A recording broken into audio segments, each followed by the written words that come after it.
Please enjoy this session summary for PATINS Tech Expo 2022 with InSource. Hi, everybody. I'm Ted Klopp from Westminster Technologies, and I'm joined by Heather Koren, our Director of Assistive Technologies. We're recapping the presentation that we provided at the PATINS Tech Expo in Indianapolis. This was a presentation about assistive technology solutions and curriculum, essentially a hands-on tour. And let's walk the folks, Heather, through some of the things that they missed. We had some key objectives that we wanted to cover in this presentation. Right. So the two things that we looked at were learning tools. And we looked at and explored 4 different learning tools. And then we looked at 2 different accessibility tools. That's right. So let's walk through these right now. First, for learning tools, we have the Learn for Life curriculum, which is a life skills curriculum, right? That is correct.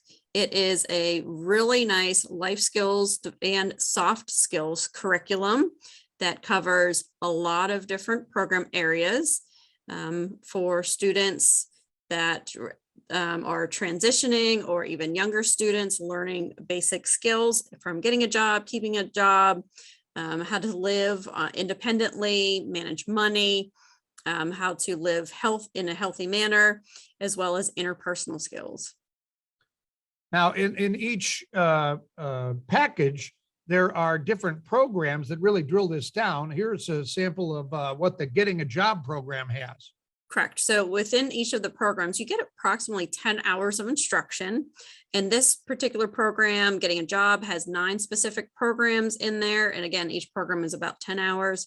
And we're looking at things like starting with developing a resume and, finding jobs to apply for, completing those job applications, and then the all important interviewing for a job, which includes also verbal and nonverbal communication skills and how do you dress for an interview. Pretty important stuff. And you mentioned the 10 hours. Here's some of the different things that come along with this curriculum. Correct. So the instructors will get specific notes, which will include the scope and sequence of the lessons, rubrics, there's pre and post test data collection. There are student competencies that will be listed. There are interactive PowerPoints for the lessons, which include both audio and visual supports, but then there's also activity worksheets. So you can either do digital-based lessons or paper-based lessons.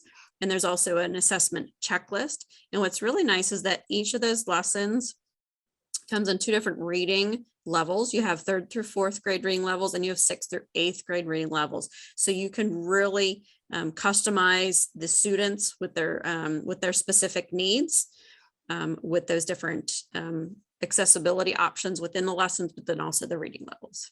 Awesome. Now let's move on to some of the physical tools that we talked about. And the first one is COSMO. There's an app that goes with it, but these are wireless Bluetooth switches that really pump up the engagement because they're different colors and they light up. Correct. Yes, that's right. COSMO is a really nice and fun. It's interactive. It's multi-sensory. The app works on motor skill development, cognitive skills, as well as communication skills through its skill-based, functional, and curriculum compatible goals. And the app features currently 18 motivating activities, and they were all designed by teachers and therapists. Now, I see on this next slide here, this word cosmoids. Is that the switch? That seems like a unique word there. It is. The cosmoids are the switch or the controllers that activate those activities on the iPad app. They are multi-sensory, they're customizable so that you can adjust not only the color, but the brightness of all of those switches, which is really nice if you have a student with low vision. They're also very durable. Some of the activities require physical activity, and you can, if you choose to, you can either put them on a desk, put them on the floor, hang them on the wall, and you can throw balls at them to activate them, like not heavy balls, but like a Nerf ball or, maybe a kickball type of. So you're encouraging therapists and teachers that we talk to throw things around the room.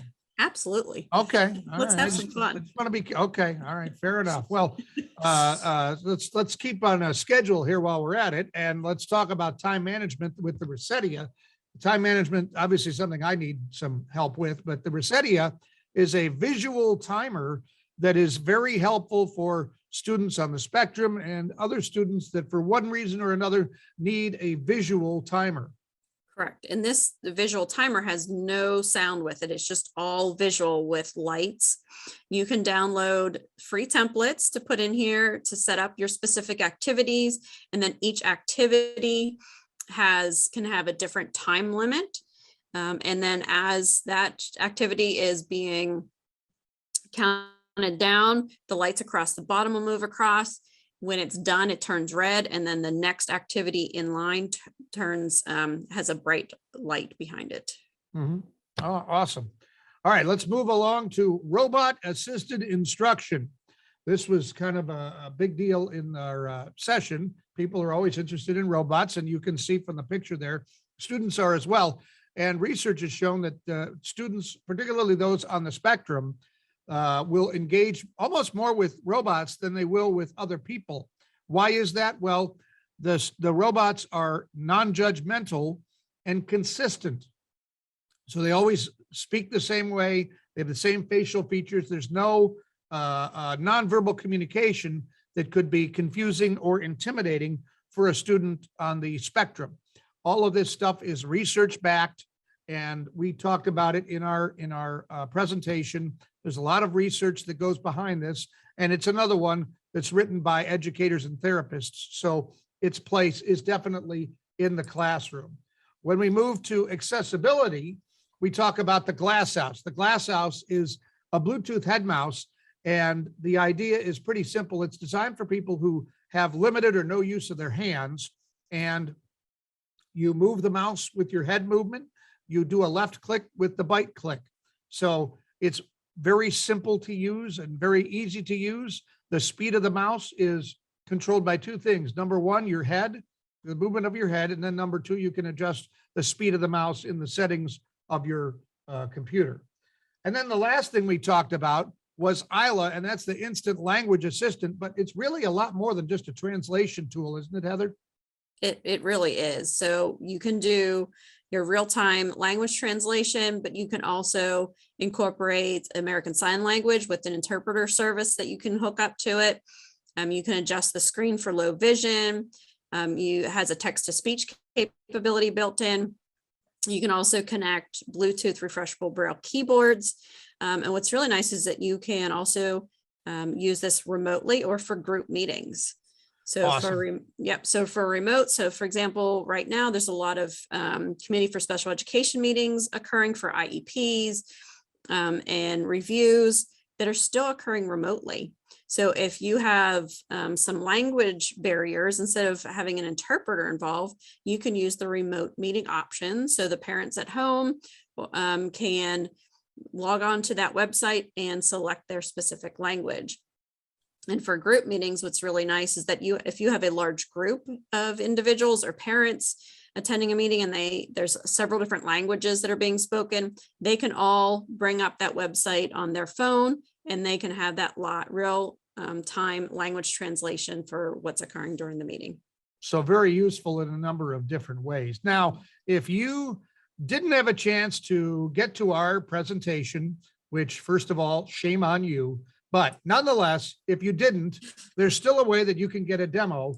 And it's very simple. If you want to see any of the products we've mentioned, or maybe another product that we haven't mentioned, if you go to our website, westminstertech.com, click on products, and down here towards the bottom, you see online demos. If you click on that, you'll have the opportunity to select a day and a time, and you can book a demo with Heather or myself. Thank you for watching. Please follow the PATINS project and InSource on the web.